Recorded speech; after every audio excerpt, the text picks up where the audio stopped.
my name is Anthony Casuccio, author of Be Nice, Nice People Can Succeed, a practical guide for a mean world. And I'm here today for IndieReview's Behind the Scenes TV to answer a couple questions on their behalf. Well, let me tell you about myself. I wear many hats. I'm an engineer, I'm a producer, I'm an educator, a philanthropist. I'm also a husband and a father, and I'm the author of Be Nice, Nice People Can Succeed, a practical guide for a mean world, which shares stories about the music industry and my background. I was going and visiting colleges and high schools talking about my music experience and sharing stories about my various endeavors in the music industry. And there was an underlying thread throughout these stories that I was sharing. And that thread was, I always tried to do the right thing, and I tried to act with integrity no matter what situation I was put in. Well, an agent that I had spoke to said, hey, you're really good at these talks. You know, you should think about going out and doing more of these, but if you wanted to go to the next level, you should really look at writing a book. My thought was, writing a book? Well, I thought about it and I put pen to paper and everything just flowed. These stories that I had shared with others just started to come out, and then more stories came out, and of course they all had that underlying theme about trying to be nice and doing the right thing. And that is how my book, Be Nice, Nice People Can Succeed, was born. Well, my overall message is that nice people can succeed, and that being nice is an asset, not a liability.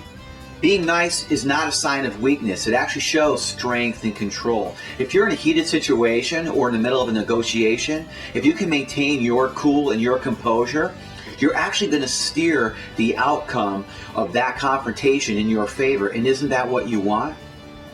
I do. I'm not trying to preach. I'm just highlighting a few stories and circumstances that I lived through where doing the right thing paid off for me. And I just want to show that and illustrate that to people and let them know that they can succeed and that living a life of integrity really will open doors for them. Key points here. Okay. Being nice is not a sign of weakness. It actually shows strength and control. And I talked about that in the past segment here. Living a life with integrity actually feels pretty good, and it radiates positive energy. And you know what? People like to be around people that radiate positive energy, you know? Also, we don't have a right to judge anybody. The only one who has a right to judge somebody is a judge, okay? I live by that. And my other point is, you know, go out and treat people how you want to be treated. You know, and if you can do that, you'll be surprised at the positive reaction that we can generate in our community. What advice would I give the viewers today? A, go out and buy my book. Okay, really, the advice I really want people to take away from today's interview for IndieReview is to go out and just try to be a little nicer. If you can be a little nicer and radiate some positive energy in your community, you know what? It's going to make a difference.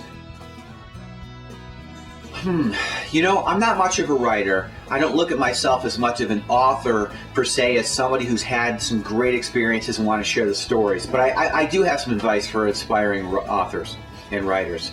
You know, stick to it. Write what you feel.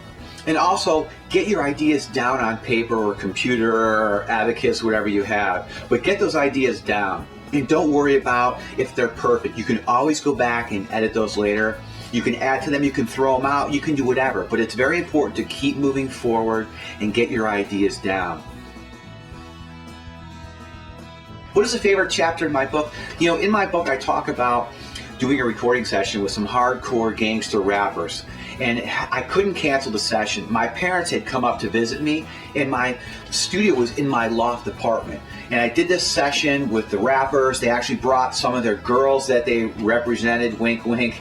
And at the end of the session, it was amazing to see this juxtaposition of life with my parents, the rappers, my wife, all of us hanging out, having a great time after the session, watching football. I look back on it, I'm like, wow, this is crazy, but this is a great illustration of how treating people with respect and how you want to be treated earns respect from those people. And, you know, here's people who came from a totally different walk of life that I, you know, grew up with, hanging out with my parents, watching football and having a great time. And I talk about that in my book, and that's one of my favorite chapters, how respect can go a long way.